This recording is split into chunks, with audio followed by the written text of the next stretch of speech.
Oh, smooth, just like butter. Excuse me. Oh yeah, look what we got here, people. The Smith 929. Oh man. Oh, look at that. Beautiful, huh? Check this out, you guys. Come over here and get a close-up of her. All right, look, but don't touch. Do not touch. Don't touch the sweetheart. You don't want to get hurt. Oh, look at that. Compensator. Ooh, yes, the 929. 8-shot 9mm revolver. Smith & Wesson Performance Center. Gotta say thanks to our buddy Jeff. Brought it out here today from the gun club. Let us shoot it. Let us fondle it. Let us handle his baby. This gun is sweet. If you are a revolver aficionado like we are here at the channel, you guys would love this gun. Right off the bat though, let me go through and explain to you. We got a bunch of ammo. Look at that. This is some of that Wolf ammo. Guess what? The gun didn't like it. Remember, this is a titanium cylinder here. Very nice, very lightweight. 6.5-inch barrel, another 1/2 inch added with the compensator. Does not like the Wolf steel case ammo. So, and what's happening is it's getting stuck in the cylinder. So don't use that. Good thing we've got our hand loads, 147 grain Spear Gold Dot, and it loves those. And actually with the heavier bullet, what's happening is you're getting a quicker return on your target than with the light bullets. So 147 grainers, a lot of guys are reporting that this gun loves the heavy bullet. Now, one more thing, let me show you guys. Moon clips. Yeah, we got them. Yeah, the moon clips this time, just like on our other revolvers. And I'll show you the difference between moon clips, having to have moon clips, and not having to have moon clips. Here's a rimmed case. You see that rim right there? Well, that rim, when it sits inside the revolver, I'll show you. What happens is the rim goes in, and this is too short, but that rim is supported on the outside. So the gun is head spaced off of that rim. The round is head spaced. When you have a non-rim, see, that's a non-rimmed cartridge. It goes in, and what happens is the head space, and that's the distance between the back of the cylinder and the front of your shield plate where the firing pin comes out, is not, look, I'll show you when you close that. You see that? There's no way the firing pin is going to reach that gap. Plus, this is a competition style gun. I'll show you something. Let's put in a couple rounds here. Now, get your ears in. Oh, gotta have your ears in.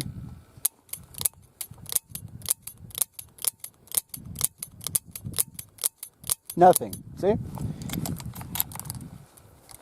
And that's because the rim is seated too low. Well, we just showed that to you. So, you guys that were asking me differences between moon clips and no moon clips, there you go. The headspace is on the rim.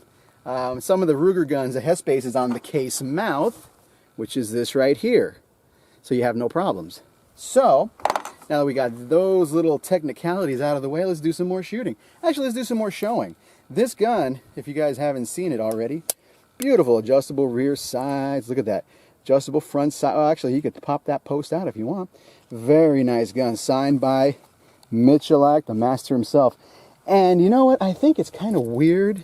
I'm going to note this, that this gun, we shot some lead through it and some moly coated. And I tell you, the buildup around the crown here, it was horrible. I mean, it was terrible. It was ridiculous. It took a lot of scrubbing to clean that off. I don't know why they did it. It's a Michalak gun. He shoots cast all the time. Michalak, if you're watching this video, why are your guns letting up on the front over here out of the compensator? I don't understand. Can somebody at Smith & Wesson drop me a line and let me know? Because I got a lot of guys here that are curious. If this was a cast bullet gun, now why is that happening? I don't know. Onward with the review. Now that we got those out of the way, we got our handy dandy scale here, just in case you guys want to see what the gun weighs unloaded. Remember, titanium, cuts down on the weight, right? Nice, titanium. Steel revolver, stainless, beautiful. Of course, you saw we are empty, right? NRA rules showing the gun's empty. The trigger pull on this in double action is about 12 pounds. It's got the trigger return stop. Look at that. So you're not bouncing around all over the place, getting crazy. Not a bad gun. You see that? Very nice. Very nice gun. In single action, which is cheating, you saw us shooting double action, you're looking at a 3 to 4 pound trigger. Very, very nice. And let's weigh this guy. It's the big one. 2.12 1/8 of an ounce unloaded. Yeah, very, very nice. Overall length is looking about, oh crap, I don't know, 12 inches maybe? You can see the size. And I've got a box of shotgun shells here for comparison. Everyone knows what a box of shotgun shells is, how big they are. And there you go, because I forgot my tape measure at the house today. I'm not running back. So you guys could get a really good view at the apparent size of the gun. And my hand is a medium-sized hand, so grips it really, really well. Another thing is, this is not really a carry gun. It's more like a competition gun, but you never know. You know, you got some guys that they may be into carrying it, so we got the calipers out. I know, a 6.5 inch gun, carry, whoa, 8 shot. Let's see what we got here. We are looking at 1.75. Yeah, about 1.75. 1.75, 1 3/4 at the widest width on this gun. The Hogue grips are nice. I like them. They don't have the signature wooden grips that Michelak always likes to use. I love the wooden grips, but sometimes, you know, when you're competition, you're sweating, you're getting there, they don't help you grip. Let's shoot some more of these bad boys. And the best thing about moon clips, look how fast they load. Especially if you got little kids, it'll help you preload these. And we preloaded a bunch of these, but we can't shoot them. So the kids are getting to work helping us out with that. So we can enjoy some shooting. You guys can enjoy some shooting while we're getting, let's do single action, actually double action. Oh yeah. Multiple targets. And like I said, very, very smooth trigger pull. It's like glass. It better be at a little over $1,100, I think this gun is. I'll show you real quick. When you're doing competitive shooting, you lock it out, drop it in, you're ready to go. Get on target.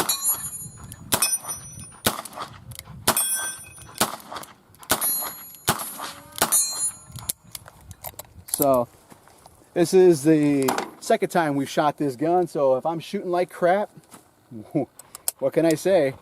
It's the way we do it out here. There's no staging, there's no scripts, no cards, no nothing. We just come out and we shoot for the heck of it because it's fun. So, Smith & Wesson, man, you know, the quality has been going down the last couple of years, but this is definitely a gun that, I mean, I think it's well worth the money. Well worth the money. And let me show you something. Listen to this. You hear that rattling? Don't worry, don't panic. I get a lot of guys panicking about the rattling. The rattling is the hammer transfer safety that sits in here. You can watch one of our other videos, I believe it was a 686 video that we took it apart, and you'll see it. And that has to go up and down every time the trigger, and you can see it right there. It's that little thing in there. See that? Comes up and down. That's the hammer block. That's another safety on the gun, besides the 12-pound trigger. Well, you know, we're just standing around talking. We should be doing some shooting. It is very hot today. I mean hot. I hope you guys appreciate what I'm doing for you. We're taking this revolver and we're putting it through its paces. Let's do some single action shooting. What do you think?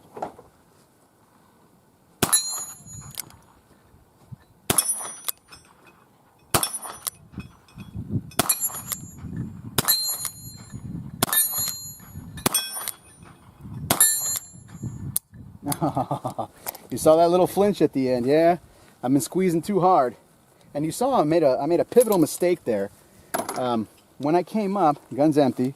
When I brought the gun up and I did my first shot, I use this thumb, my strong hand thumb, to cock it. You don't want to do that, especially during competition. And what happens is you switch your grip and you throw your accuracy all off. So use the weak hand. Your weak hand actually would be like this. Keep the weak hand off to the side, grip it if you want. But that's how the proper wheel gun etiquette is, people. So something to think about when you're out there plinking. Let's offhand, shall we? You guys know I like offhand, right? We'll do a Dirty Harry impression. What do you think? Let's see if we can hit the target.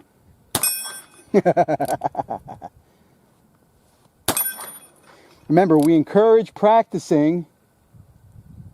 Oh, that was a miss. With your weak hand, because you never know when you're going to need it. You get hurt, your strong hand gets hurt. It's good. It's good to have the skill available. And guess what? It weighs next to nothing. Actually, it weighs nothing when you have that skill. So, something to think about, especially in this era with terrorists and terrorism. That guy in France plowing through all those people. When will the sheeple learn? And then he got out and started shooting. You see that? Yeah, nobody can own guns in France. We'll get into that in our rants over in the Second Amendment update, so won't bore you guys with that. Meanwhile, come here, take a look. I'll get a little gun porn going for you guys. Look at her in the sunlight. She's beautiful. Yeah, just another Smith & Wesson. I'm going to get some rounds loaded here, get them going.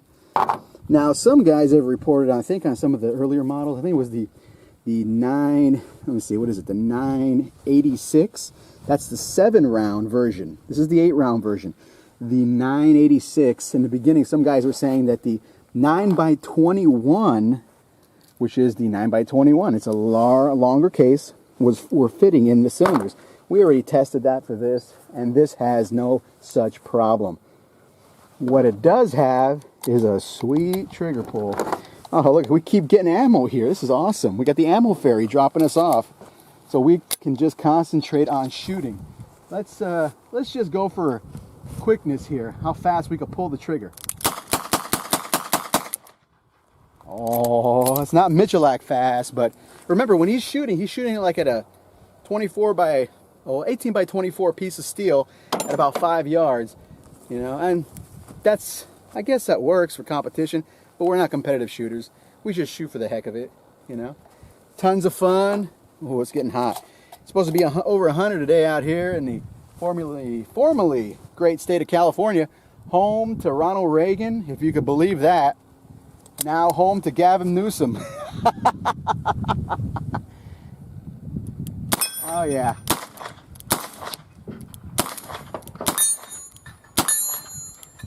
You gotta slow down.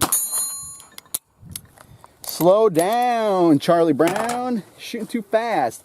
So we're about 25 yards here, and with a gun like this, you should be able to hit easily, I would say 100 yards. We've been doing some ticking off at a metal barrel at 100 yards with no problem.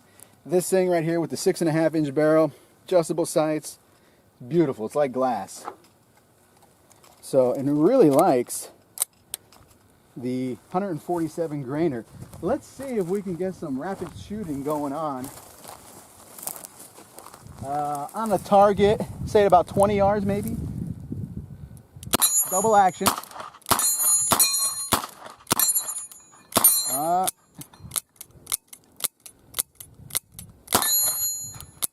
I short stroked one of them. I've been shooting my semi-autos too long. We haven't been doing a lot of revolver videos. We've been messing with the rifle and the semi and the shotgun. So you saw me short stroke. And again, short stroking is when you don't let the trigger come all the way back. Like that. You see that? It doesn't go back. And the round, you got to have it come all the way. You got to make sure that trigger returns fully every time. Otherwise, you're not getting a good shot.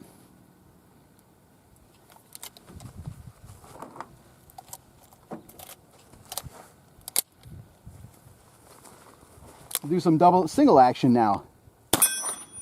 I can't get enough. The single action.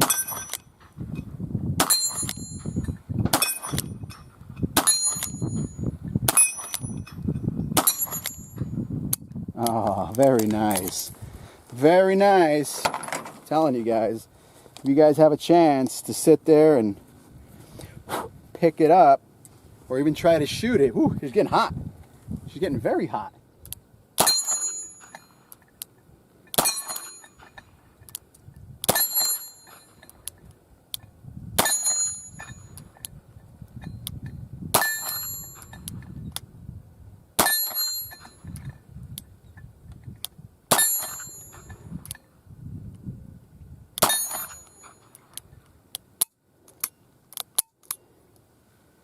Practice your offhand shooting, people, especially at head-sized targets.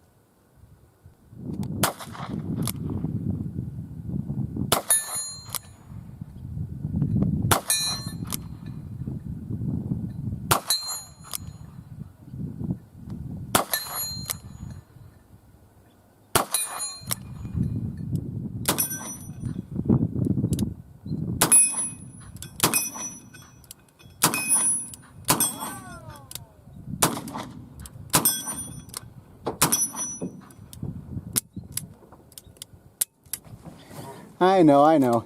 No comparison, shooting off of rest.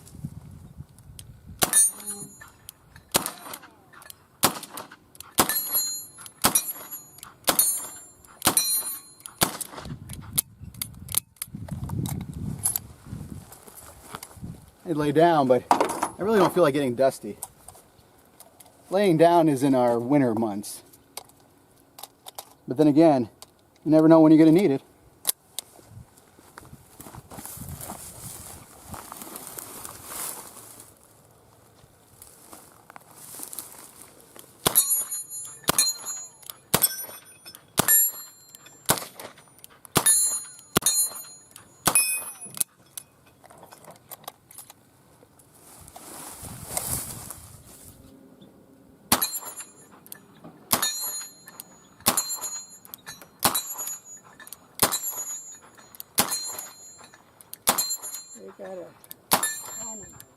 Oh, the beauties of having the moon clip.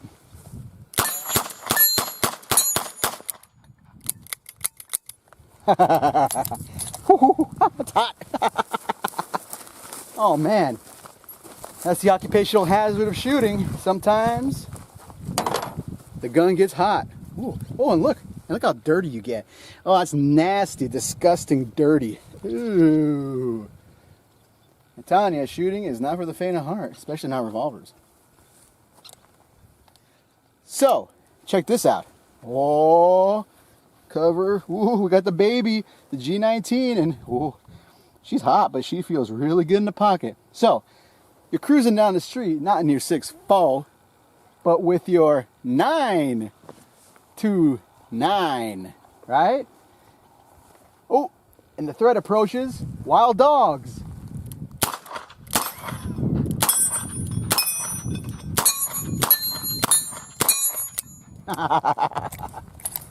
You showed them. You know, there was a story last week in one of the local papers about a guy, a 70-year-old man.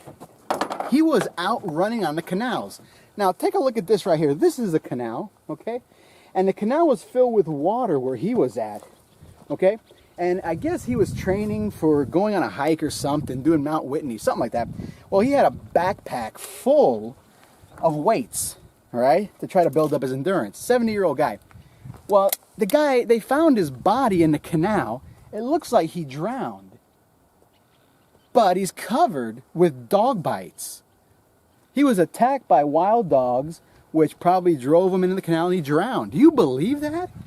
Number one is, I want to know, why is this guy out there like this without a sidearm?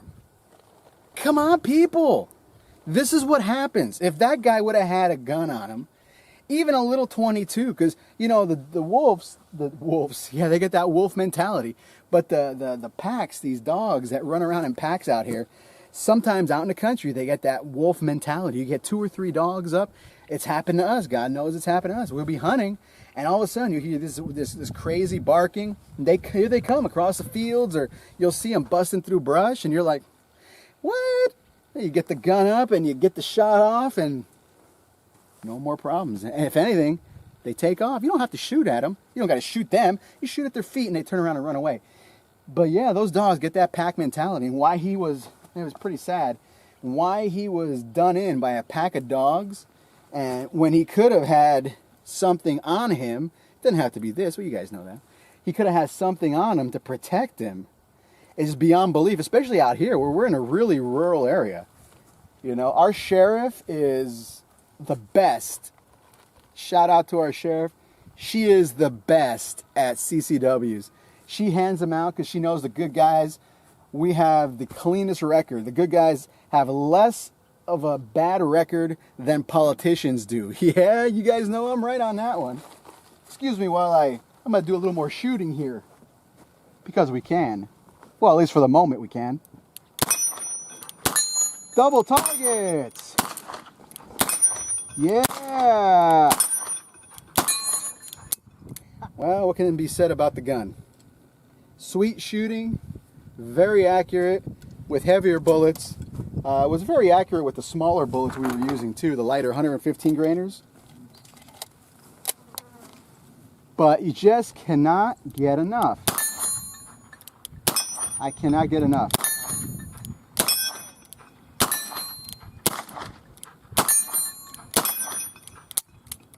Very, very nice. If you guys get a chance to pick one of these up or get a chance to shoot one of these, highly, highly recommend it. Well, we're going to be doing some more shooting. I don't know about you guys. It's too bad you can't join us. We're going to be doing some shooting. You guys are going to be doing what you're doing. Join the NRA, Gun Owners of America, Second Amendment Foundation. They're fighting for our rights. They're coming hard and heavy. You guys have got to be prepared. I know nobody wants to hear the spiel, especially in the communist state of California, Connecticut, New York, and New Jersey. And remember, people, do not comply. Stay safe, train hard, train often. Until next time.